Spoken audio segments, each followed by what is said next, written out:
Hi friends, आज मला जायचं होतं माझ्या मामाच्या घरी अधिक महिन्याचं धोंड्याचं जेवणासाठी.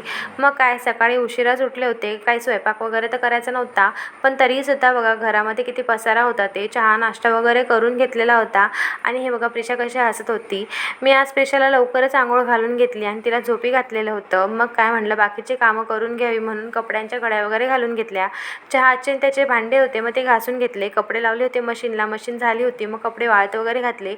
आणि हे बघा साहेबांचं कसं इस्त्री वगैरे करायचं काम चालू होतं. ते मी प्रिशाला हा ड्रेस घालणार होते तिकडे जायच्या वेळेला आणि तिचं सगळी तयारी करून घेतली. हे बघा कुठेही जायचं म्हटलं तर मला एवढं मोठं तिचं बास्केट घेऊनच जावं लागतं. त्याच्यामध्ये सगळे तिचे नॅपकिन्स, रुमाल्स, ड्रेसेस, बाळाते, लंगोट, चड्ड्या असं सगळं काही असतं.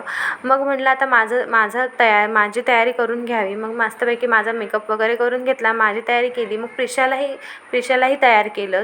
तिला तयार करेपर्यंत ती झोपलेली होती, पण नंतर उठून गेलेली होती. मग काय मस्तपैकी आम्ही निघालो आणि पुढे जाऊन आम्हाला माझ्या मम्मीला, माझ्या भावाला, आजीला ह्यांनासुद्धा घ्यायचं होतं.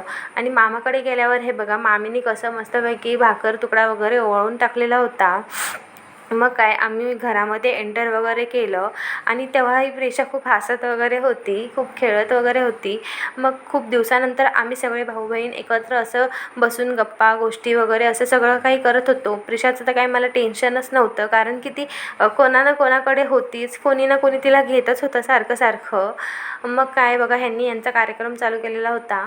मस्तपैकी यांनी ऑक्शन वगैरे करून घेतलेलं होतं आमचं. किशोरलासुद्धा यांनी ड्रेस वगैरे, कपडे, मलासुद्धा साडी वगैरे, प्रिशाला ड्रेस, परत चांदीचं कडं वगैरे असं सगळं काही त्यांनी केलेलं होतं.